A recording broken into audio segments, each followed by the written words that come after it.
BNP chairperson Begum Khaleda জিয়ার রোগ মুক্তি ও সুস্থতা কামনায় দোয়া ও ইফতারের আয়োজন করেছে কুমিল্লা চান্দিনা জাতীয়তাবাদী কৃষক দলের নেতৃবৃন্দ।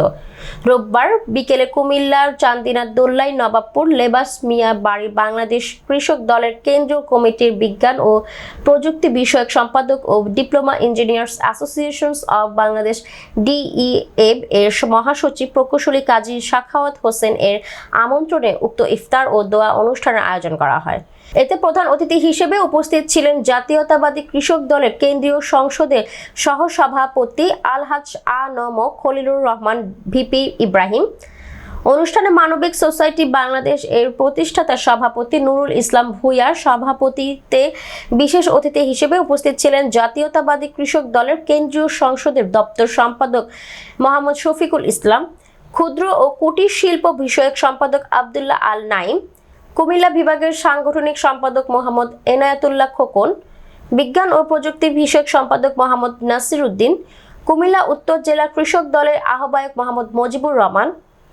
অনুষ্ঠানে মাওলানা আরিফ হোসেন এর দোয়া ও মোনাজাত পরিচালনায় অন্যান্যদের মধ্যে উপস্থিত ছিলেন বরকড়ি ইউনিয়ন বিএনপির সাধারণ সম্পাদক ফজলুল হক পাটোয়ারীর মুকুল, দোল্লাই নবাবপুর ইউনিয়ন বিএনপির সাবেক সাধারণ সম্পাদক শফিউল আলম মানিক, ক্রীড়া বিষয়ক সম্পাদক খোকন মেম্বার, যুবদল নেতা সিরাজুল ইসলাম, উপজেলা বিএনপির নেতা সাবেক মেম্বার আবুল বাশার, কাশেম মেম্বার, যুবদলের নেতা সাখাওয়াত হোসেন, জাহাঙ্গীর আলম সহ বিএনপি অঙ্গ সংগঠনের অন্যান্য নেতৃবৃন্দ।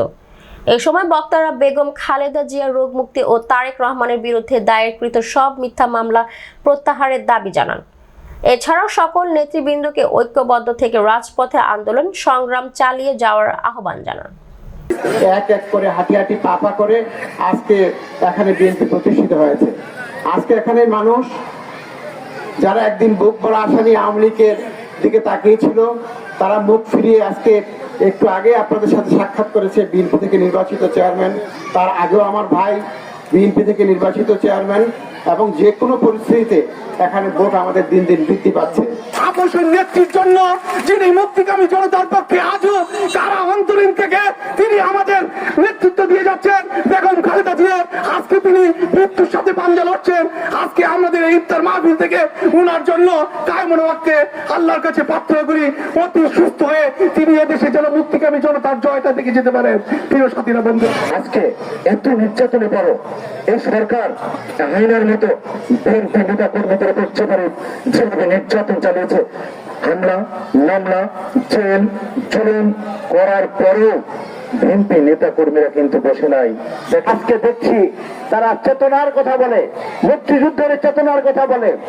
আমরা যদি বলি এই চেতনা হচ্ছে শুধুমাত্র ভারতের দালালি করা, ভারতের দালালি করার যে নাম যদি চেতনা হয়, সেই চেতনায় দেশের মানুষ মানবে না, সেই চেতনায় দেশের মানুষ বিশ্বাস করে না। আমরা তাই আগামী দিনে অবাধ সুষ্ঠু নির্বাচনের মধ্য দিয়ে একটি গণতান্ত্রিক রাষ্ট্র ব্যবস্থা পরিচালনার দিকে আমরা ধাবিত হতে চাই।